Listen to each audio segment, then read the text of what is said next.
we need to regulate TikTok. And we are going to write, we have written a document. As soon as Parliament starts operating, we are going to run the talk to seek for justice. You can't rule or govern a country basing on concocted human intelligence to tarnish and tarnish struggle in society just because someone wants to prove a point of knowledge. I know you. Things that at times seem not to exist. So we are going to be a sacrifice for this nation with the new vibrant president. We are going to run the talk of justice, to eliminate concocted human intelligence. Because justice delayed is justice denied. And we have families, we have children. We have a category of individuals that lying behind other people's dirty petticoats. So we have to explore and roar to the fullest, using justice, using the law, because we elected these people to amend laws that abide with the rules and the regulations of this country, not leaving other people move around, squat, just because they want to earn a living. They want to get something to eat. No, we are going to run the TikTok kawedde mudda bano bagamba nti balina okuba nga baregulatinga TikTok. Nono si gwe omulundi ogusoose baludde nga bakyogerako nga bagamba nti Abannayuganda mukozesezza bubi omukutu gwa TikTok mu okuvumirako abantu, okwogera ebitazaana, okuvoola sombo, bajja kubanga bakola ki? Baregulatinga TikTok. Nali nawulirako era nga bagamba nti baagala bagiteekeko envumbo, oba oliyawo nti bateekeko omusolo, nti omuntu yenna alina akawunti ku TikTok osooka kusasula. Bintu biri awo ebityo, tulindire tulabe kye banaaba basazeemu, ffe tujja kubanga tubituusaako bantu bange. Ensonga ya Martin, abazadde bavudde mu mbeera, abazadde bakambwe. Wabula nina essole ekyannemye okutegeera. Abamu batugamba taata wa Martin yafa last year mwezi ogw'omusanvu, era nti Martin ye mwana yekka maama gw'abadde ayina. Ate ogenda okwetooloola eno waliwo omuwala agamba nti Martin abadde biological brother we, era ng'agamba nti otulese otya, taata is heartbroken. Kwegamba ku side ya famire ya Martin tetunategeera bulungi nnyo ekiriyo, naye nga bambi mawulire si malungi. Maziga genkaabye ne ku busungu bwennina ng'omwana ono mbadde simumanyi. Wallahi billahi tallahi naabanga mwana wange eno famire yonna mbadde ngikumako omuliro gasiya buloolo. Mbadde mbakubako omuliro bisiraani mmwe. Tunuulira omwana wa munno amugjeemu. Gwe kyogamba teweegatta. Okuba otya omwana wa munno n'omutta mbukulu okuba amusanze yeegadanga ne muwalawo. Gwe tewaliiko adolescence age gwe tewagiyitamu. Tewagiyitamuko. Omwana tewandimusse. Wandimusibidde mu nnyumba mwe wabasanze n'oyita famire ye n'oyita nnyina ne kitaawe n'obaako kale ky'obatanza naye ki ekyokubisa omwana wamu n'okutuusa omuto oyo omuvubuka omuto gw'omanyi maama ye byatobyemu ne kitaawe okukuza omwana abo omutuusaawo. Ku mwenna waliwo ateegatta, kisiraani gwe teweegatta, kisajja gwe teweegatta, gwe teweegatta. Tokwanangako baana basoma, tokwanangako mukazi atali buwo, mulyoke mudde ku baana baffe nze banaye nja kufa n'omuntu. Nze nja kufa n'omuntu agakatula mu nja kufa n'omuntu. Ojja kumuliro bagwe teweegatta. Adolescence age ffenna twagiyitamu. Bazadde bo bakutangira kino wambagata n'ono, bakugoba kuwa boda bakusangana wa nnyama, bakugoba kuwa nnyama bakusangana wa dduuka. Eyo ffenna twayitayo. Naye ki ekyekkuba omwana wa munno omutte? Ku myaka egyo mazima ddala omuvubuka abadde omuto omulungi. omugogofu omukubi omusse ogwo ogusiraani gwoguwala gwo kyogamba tegugenda kuddamu kwenda ku musajja yenna kyogamba tagenda kuddamu kwagala musajja paka lwalifa tagenda kuddamu kwebaka na musajja yenna kyogamba omugemyeko sooli ye tagenda kuddamu kwebaka ku mukazi yenna ku musajja yenna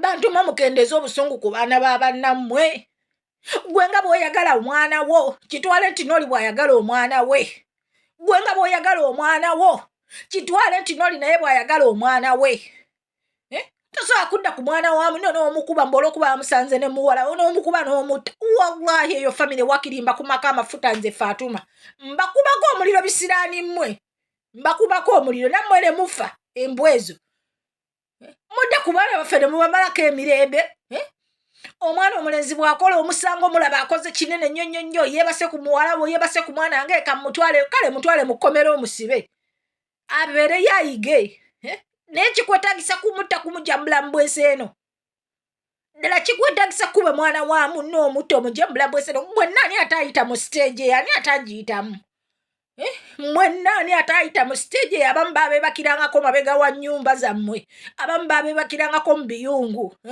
abamu baabeebakirangako mu bitooke naye ani ataayitako mu stage eyo mazima ddala olyoka okwata omwana wa munno omukuba omutte ku lw'okuba omusanze ne muwalawo nze ku busungu bwe nnina n'amaziga g'enkamye ng'omwana ono badde simumanyi wallahi bilayi telayi mwemba kumako amafuta nze Fatuma ebyo ebisiraani byonna mbikubako amafuta nebyo ebisiraani by'abaana bo nabyo ne bijja tosobola kuba mwana wa muno n'omuttambu ku lw'okuba omusanze ne muwalawo n'omukuba n'omutta siiya kyogamba tagenda kuddamu kwebaka na musajja yenna mulamu bwese eno oyo omwana tagenda kuddamu kwebaka na musajja mulamu bwese eno musibire mu nnyumba yita famire ye yita bazadde be obagambe bano mbasanze mukikola mu nju yange ekisooka abaana bawala oyo mwala yavuka tasobola kuyingira mu nnyumba ng'oyo mwala si yamuyisa oyinza n'okwesanga nga baabadde tebeegatta just gw'olina kiruyi kyo ku mutima oyagala kimalira ku mwana wa munno gwe nga weeyagala owuwo banya n'omulala w'ayagala omwana we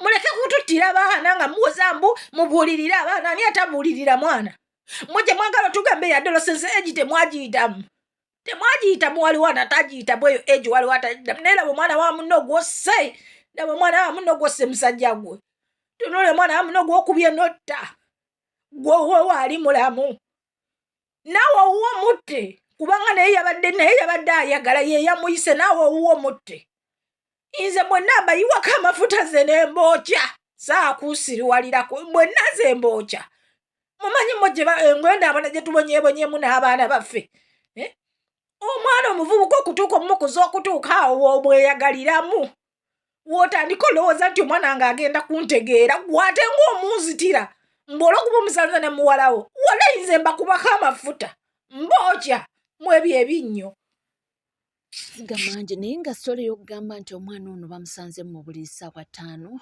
eyo mbu ya bulimba taata yasanze abaana bano mbu zabadde essaawa 1 eza evening era taata ate omulenzi teyabasanze mbu mu kisenge yabasanze nga batudde ng'omulenzi aleetedde muwala akamuli ge mawulire agali ku ground era taata essaawa 1 ezo we yakwatidde omulenzi n'amusibira mu kisenge we yamaze okusibira omulenzi mu kisenge n'asibawo enzigi zonna mbu n'akungaanya amayinja emiggo jambi yatwala tugende awo mbu n'atandika okuba omulenzi mbu omulenzi yatandise omukuba ssaawa 2 kubanga omuwala ye mbu olwalabye taata omuwala n'adduka ne bakwata omulenzi era mbu yatandise omukuba zabadde ssaawa 2 eza evening n'akuba omwana okuva ssaawa 2 3 4 era omukyala agambye nti yabadde amukuba omwana nga bw'agamba taata nsonyiwa omwami ng'amugamba olwaleero nnyina okutta era gali ku ground gagamba nti omusajja ono teyakubye nti oba okutta omwana ono mbu yabadde accident nedda mbu yakubye ng'amugamba nti olwaleero olina okufa nnyina okutta aleeta kino akuba emigere, akuba mu kifuba, akuba ku mutwe, asamba mu lubuto, mbu yakubisizza n'amayinja. So oba obusungu bwe bwasuuse ne bubeera bungi, era omukyala agambye nti omwana yatuuse obudde ndowooza nga kati atandise okufa nga yeesika, mbu omusajja n'agamba ntuusaaga oli mu kwekoza, mbu n'ayongera n'akuba paka omwana we yakutukidde. Kaakati abagamba nti taata yabadde talina kigenderero eky'okutta, ekyo kyo kiyinza okuba nga kya bulimba, kubanga mbu yabadde akuba ng'akkattiriza nnyina okukutta olunaku olwaleero, era mbu yamaze okukuba n'amanya nti omwana afudde, n'asika omwana omulambo gw'omwana n'agukasuka ebweru, ate mbobo ne badduka. Kakati ze sitooles ezo ndowooza mulabyeko ku mawulire ag'enjawulo bwe gatyo bwe gagamba. Ate nalabyeko oba yena abakyala ng'agamba nti yasibidde omwana mu nju nga tulina wogeza n'okugamba nti otaase, mpaka omuntu omu yeevuddemu n'akuba ejjinja, naye emboolo kati nga zigenda mu ssaawa 5 ez'ekiro, eyatandise okuba omwana essaawa 2 kwegamba si byangu. Naye naye agambye nti taata yakubye talina musango mbu okusinziira ku mateeka ga Uganda. Amateeka geewuunyisa. Mukimanyi nti eyasse omwana ono talina musango, era bw'anaaba ne baalooya abalungi, famire y'omwana ono gwe basse egenda kubaliyirira ku lwa damages n'okuleepinga muwala we. Calvin Kayanja mba nkusazeeko.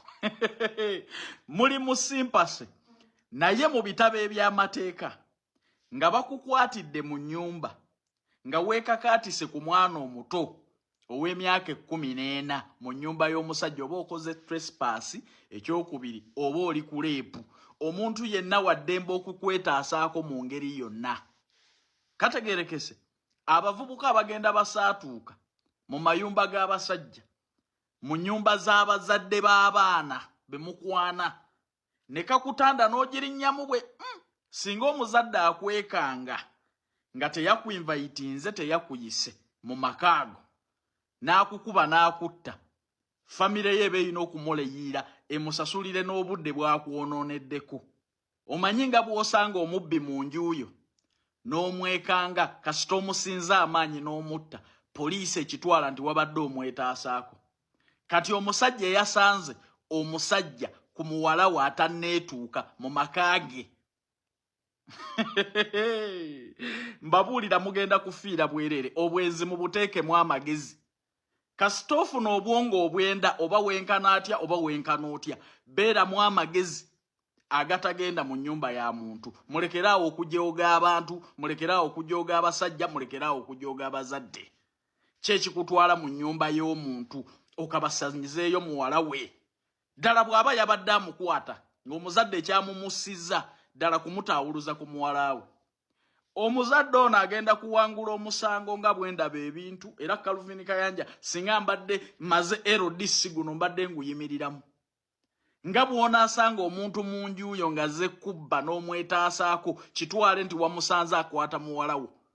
Era guno omusango omusajja ono agenda kuguwangula ne famire emuliyirire okumumalira obudde. Tuvuddewo ate munnange waliwo amawulire agatali malungi nti abaluganda 3 bafiiridde mu kabenje. Bano nno mbu babadde bava kuziika ate mukulu waabwe, naye bo bamaze okuziika mbu tebaalinze ne bagirinnya emmotoka bakomewo badde e Kampala nga beetegekera okukeera okukola olunaku olwaleero. Ate mbu ne boosi waabwe naye yabadde agenze baziikirako, era munnange boosi waabwe yabadde tanatuuka, amawulire gamusanga mu kkubo nti ate bakozi bo babadde bakomawo nabo bafudde. Kitalo nnyo, kitalo nnyo, era kitalo ddala. Katusabire ab'enganda n'emikwano, era tusabire n'abagenzi. Mukama abawe ekyomula ekyo. Mpuliddeko nti accident eno mbu yabadde Villa Maria, 3 bonna ne bafa. Ndabyeko awo nga bagamba nti lwaki tebaalinze, babadde bapapa ki okuba nga bavaayo nga muva kuziika brother wammwe omukulu ate ne muba nga mupapa we mutya okuvaayo. Munnange ansi eyo be bagimanyi, ate bo essaawa ya kakati bagenzi. nga tukyali ku ebyo.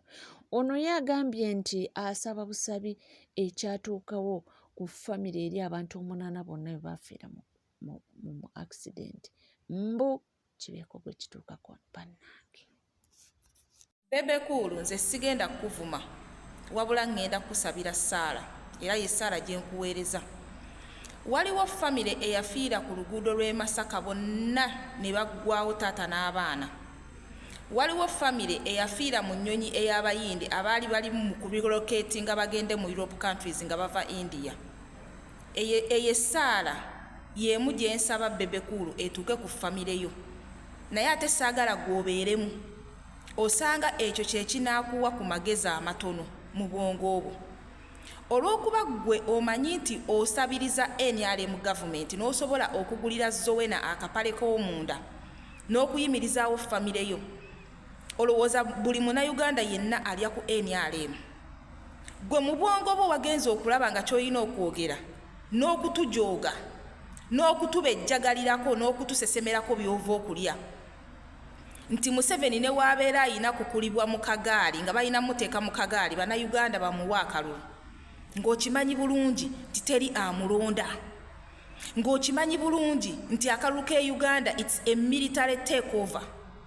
Wabula oli bize otunula mu kikamera olw'okubanga bakutaddewo otudiverting, otujje ku nsonga enkulu eriwo essaawa zino eno, naawe ozze otuteekemu ono kasasiro, naye ne woobeera wa kutudiverting nga tetugenda kuleka kuyinaayina, kuba si buli Munnayuganda ali ku social media nti agenda kutegeera ensonga zo. Ffe tuliwo okubeera nga buli Munnayuganda tumumanyisa oba ayongere okuzukuka obwongo.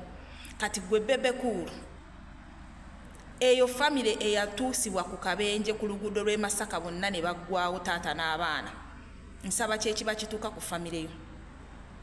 Nsaba ki ekigituukako? Kuba abantu abamu muyina engeri gye mwebejjagalira ku nnaku y'Abannayuganda. Olw'okuba musabiriza mu NRM ne mulowooza nti nno emitwalo gy'Abannayuganda gyonna giri bulungi. Gw'otuuka otugamba mbu Museveni we kiba kisoboka kutambulira mu kagaali, tumuzzeeko ku bukulembeze bw'eggwanga Uganda atereeze ebyamafuta, nga n'omusajja gw'oyogerako takyajjukira mwaka gwalimu bamala gumujjukiza bujjukiza, takyajjukira na mwaka gwe yatwaliramu buyinza bamala gumujjukiza bujjukiza. Yoyo gw'oyagala okukeera ku makya omusibe ku Bannayuganda. Bebe Cool, Esaala gye nkusindikidde ye Saala yemu eyatuukibwa ku famire eyasasika yonna neggwaawo. Famire z'abantu abategeera ziggweerawo mu bubenje, naye abantu nga mmwe abatwebejjagalirako, abantu nga mmwe abazze ku nnaku y'Abannayuganda ku maziga g'Abannayuganda, mmwe ne libeera ssanyu lyammwe ne musigala nga muli ku dduniya kuneeno. Bebe Cool, Bebe Cool n'aligambye nti Bebe Cool nkusabira ofa omwaka guno oba omwaka oguddako, naye nze ngambye ekyatuuka ku famire ezaggwaawo oba famire eziggwaawo nga ziwe famire neesasika mulundi gumu, nsaba kituuke ku famire yo. Osanga wona alekera okwogera ebyekisiru nga tokyayina bwokola ki boolabirira, nga tokyayina wogenda wobeera mu NRM n'osabiriza olw'okuba nti oyagala okugulira muwala wa akapale oba mukazi wa akapale. Osanga wona addamu amagezi, ye bannaye tujoogeddwa. Owe South Sudan afuka mu mpale, owe Cameroon bakwatirira mukwatirire, n'owulira Bebe Cool ng'avuddeyo aleese omutwe mbu Museveni newe tuba twetaagisa kumukululira mu kagaali. Musajja atakyalina kyajjukira.